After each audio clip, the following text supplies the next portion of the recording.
Hello everyone, this is the Undying Nephilim, and today I'm going to be showing a feature I am very excited about for Hyrule Conquest. That feature being hero characters and titans.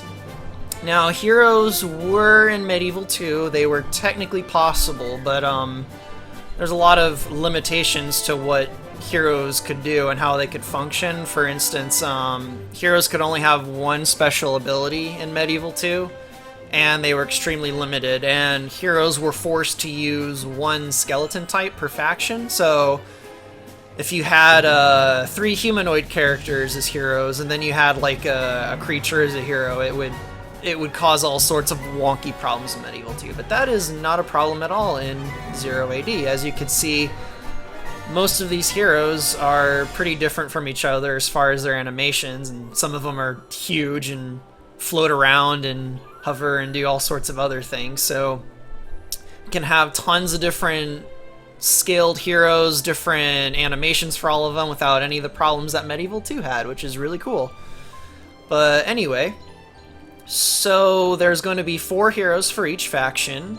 And at the start of a match, you can choose from one of the 4 heroes, and depending on which hero you choose, it gives you certain units and abilities and technologies that you can research that none of the other heroes can. So if you choose a certain hero over other ones, your faction will be able to commit to different strategies that it wouldn't be able to do with the other heroes. And also, each faction in the game will have one Titan unit, which, if you've played Age of Mythology, you kind of probably already know what Titan units are, but I'll go into more details about them after I do the heroes. So first off, one thing I wanted to show is that there is some minor voiceovers in the game, so I'll click on some of these heroes. I'm not sure if they're particularly loud, but I have voiceovers for all the heroes, which I think is pretty cool. I really like Fee's voice, so I'll click on her. Anyway, let me get these guys back in order and do a little rundown of each hero. So for the Kingdom of Hyrule, the first hero in their roster is Princess Tetralina Zelda V, the one in pink here. Although if you played Zelda, you probably recognized her instantly. If you select her as a hero, she'll give you access to the Light Arrow Archer, which is an interesting combination of an archer and a mage unit. Let me select him here. So the Light Arrow Archer is a long-ranged unit with a powerful magic attack that can knock back enemies when they get hit. However, knockback isn't in the engine yet, so in the demo I'm about to release, they won't be able to do that. But as the game is finalized, their powerful attack will hit an enemy and send them flying back, which will be pretty cool. So their outfit is based off of a design from Breath of the Wild, as well as some Greek influence. If you kind of can't really zoom in when the game's running, but they got like a Greek-style helmet, and then the Greek dress that Princess Zelda wears in Breath of the Wild, so based their design on that. And then the second hero is Link, because of course. He is a heavy infantry hero, so if you choose him as your hero for the Hylians, you'll get a ton of bonuses for your knights and infantry, and his special unit is the Champion Knight, which is a powerful melee unit that also is a commander unit, so all knight units around it have improved performance and stuff. So not only is it a good melee unit on its own, but it boosts the performance of other melee units around it too. So, third up is King Kazak no Hansen, the father of Princess Zelda. He is a heavy cavalry hero, as evidenced by the fact he's riding on a horse. And his unique unit that you'll get when you play as him is the Golden Clad Elite, which is basically a mounted version of the Ironclad Elite, except it's on a horse, obviously. And it affects mounted units as opposed to dismounted infantry. So King Kazak is really good with cavalry. which is something I pushed a little bit more for with the Kingdom of Hyrule. In the Total War version of the game, they only had 2 cavalry units, now they have 4, so they have a few more cavalry options compared to the previous incarnation of the game. The last Kingdom of Hyrule hero is Rauru, the Sage of Light. Old man Rauru. He is a economic and defensive sort of hero. He improves the performance of workers. So if you notice, all the heroes have like this radius around them, and within that radius they can use certain hero abilities. And one of Raru's is he improves the gather rate and the build speed of workers. So if you have him stationed in a base, all your workers will move and work a little bit faster than normal. So that's pretty cool. And his unique unit is the Triforce Vanguard. These guys right here. They are a slow and durable infantry unit, so they're meant to be defensive, but their attack will also deal magic damage. So if a unit doesn't have armor against magic attacks, they can deal tons of damage to units of those types. So they are a melee mage, sort of, which is an interesting combination that was not possible in Medieval 2. So, I'll do the Titans last. I'll go into the Gerudo heroes first. First Gerudo hero is Emperor Ganondorf, because of course. One of my favorite Gerudo characters. Kind of like King Kazak, he is also a cavalry hero. A little bit different. Kazak is more about heavy cavalry and armor and things like that, whereas Ganondorf has more light cavalry sort of abilities and increases damage as opposed to armor. So his unique unit is the Arbiter, or the Judges of Ganondorf. They are a mounted commander unit similar to the Golden Clad Elite, except they're a lot faster. And they actually improve the performance of most units, not just cavalry, although they work with cavalry better. And I haven't decided yet, but I think they're also going to decrease the performance of enemy units near them, which might make them a little bit overpowered, but so we'll have to test that out and see. Not sure if that'll be a final ability of the unit, but I like the female Gerudo with the Ganondorf armor. I think that looks pretty cool. And then the next hero is Ganondorf's wife, Nabooru, the Sage of Spirits. She is a fast attack hero who is good at economics, so she improves the economic performance of the Gerudo, sort of similar to Rauru. She can research economic technologies faster, and if you garrison her inside resource buildings, they can produce units and things like that faster. But she is a melee unit that can do lots of damage with their dual scimitars, and her unique unit, which is one of my favorites for the Gerudo, is the Serpent Slayer, which is this unit in golden armor that has the mirror shield. And what's really cool about these units is the mirror shield makes them completely immune to magic attacks. So this guy would be immune to all the damage that the Vanguard does to them, or the light arrow archers, or any other mage unit that attacks it. So these are dedicated mage killers. If the enemy like masses mage units and sends a whole bunch of mages after you, you can just have a line of these guys and just walk them up to the mages and slaughter them without these guys taking any damage, which I think is really cool. It's something I always wanted to do in Medieval 2 with the mirror shields, but you can't really do anything like that in Medieval 2.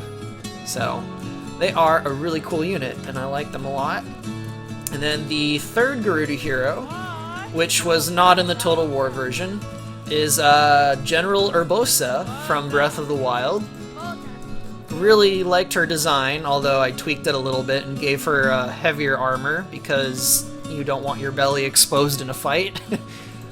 But she is a heavy infantry hero, kind of like Link actually, except she focuses more on damage and dodging as opposed to armor and defense. So she's a very aggressive infantry hero, and her unique unit sort of represents that, which is the Golden Gladiator, another unit inspired by designs from Breath of the Wild. Now the Golden Gladiator is for its size, it's pretty fast. It's not a really fast unit, but it has a very high dodge rate, and it wields a two-handed claymore, which is armor piercing. So these units are really good at dealing damage to armored units, and they're pretty fast, so they can dodge a lot of the slower attacks, which is pretty awesome.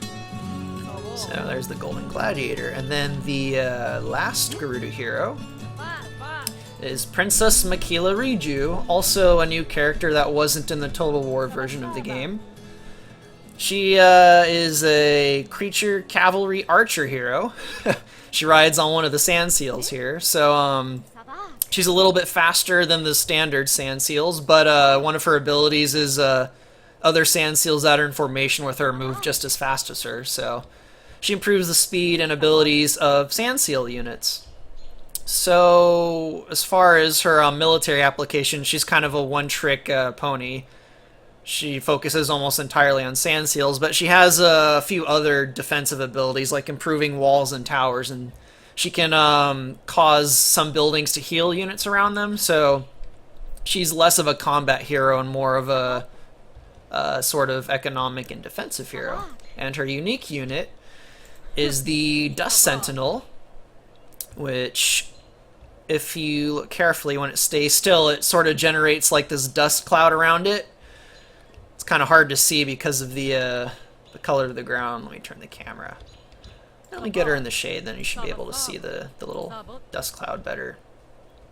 So when these units are still, they generate this dust cloud around them, which makes them invisible to enemies. So they're a stealth cavalry archer unit, which is a pretty interesting combo. And they can also go across water too, like all the other sand seals. So this unit has quite a few weird applications. They're one of the more exotic units in the game so far. But you can use them to like station them in choke points, and then they can snipe enemies without them noticing. Although stealth isn't quite implemented in the game yet, so I'm not sure if they'll have stealth in the first demo or not yet. But there's all of the heroes and their unique units. And now, the Titans. I might change the name from Titan to something else, but for now I'm just sticking with Titans because it's probably something most real-time strategy players are familiar with.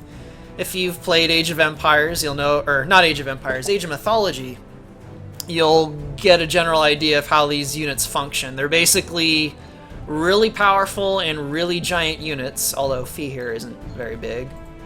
So they can deal out a lot of damage to units. They have very few weaknesses.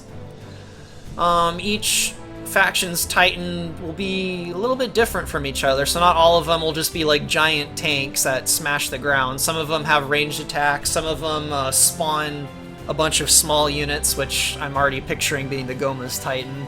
Some of them just can't even attack, but improve the performance of other units around them. So Titans will all be pretty different for each faction. So for the Kingdom of Hyrule, their Titan, which is one of the smallest ones in the game, is Fee. And I know the proper pronunciation of her name is Fi, but I'm just probably going to call her Fee because it's a little more comfortable. Fee, Fi, Fo, Fum. But anyway, she is the Kingdom of Hyrule Titan. She is a fast-moving sort of melee Titan that can deal tons of damage to melee units around her. And she can hover, so she can go over water and mountains and things like that. She can go over impassable terrain, basically. And she has tons and tons of custom animations, which you might be able to kind of see here. I love it when the swords come out and she spins them around, which you'll see when she attacks. Actually, let's send her to go attack something. And yeah, so she can fly over hills and stuff because she has the hover movement type, which is pretty cool. And then the second Titan, the one for the Gerudo, is the Sorcerer Sisters, Twin Rova, merged together. Which I just think this model looks pretty cool. If you've noticed, there's fire and ice particle effects on her, which was completely impossible in Medieval 2. There's no way to get like particle effects attached to units, but in Zero AD there is. So you can have this really cool fire and ice effect coming off of her hair and her brooms. Twin Rova is a ranged mage Titan, so she shoots out fire and ice projectiles from a distance.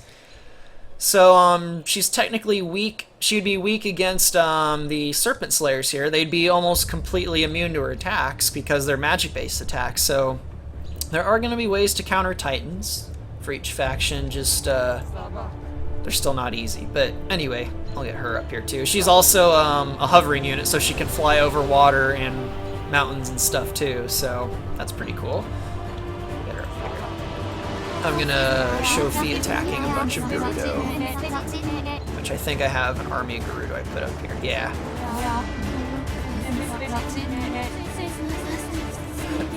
There you go. I love those swords flinging around, that's so cool. And you notice I've added some voice sound effects for the characters when they die, and same thing with Fee's attacks, so...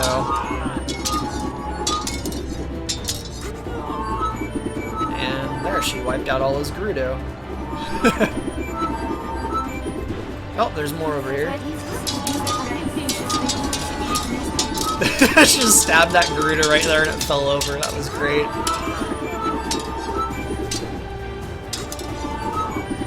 Can't wait to add blood effects and other things in the game. One thing to keep in mind is this is all... I would consider this all alpha, so... You know, there's a lot of effects I'm still going to add and things like that, but...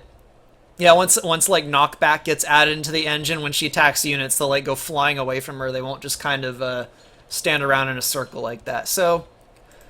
Everything's a little rough around the edges right now, but...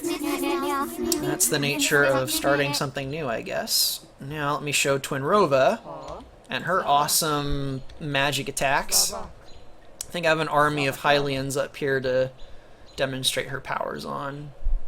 Somewhere up here anyway.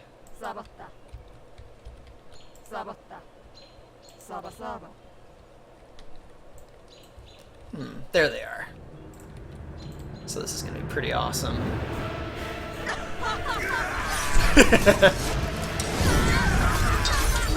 I love Twinrova, it's so cool. I love the animations I was able to do. Just pounds the ground and everything in front of her dies with the fire and ice.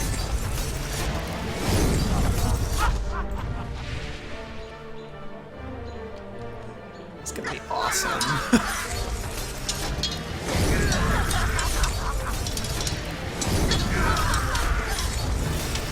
I love the twirly animation. So yeah, I like Twinrova a lot. I think she's a pretty cool Titan, and I can't wait to show some of the other Titans from the game, because if you think Fee and Twinrova are cool, they're just going to get even cooler. Some of them are going to be pretty crazy and insane with some of their abilities and animations, so I'm really excited.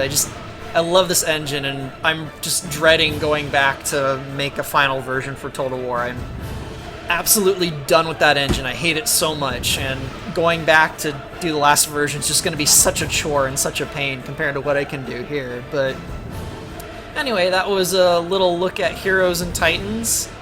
The first demo is pretty close to being ready, I think. I want to add a few more sound effects, add a little bit more wildlife, because right now I'm still using a lot of the stock wildlife, although there's the Ordonian goats right there.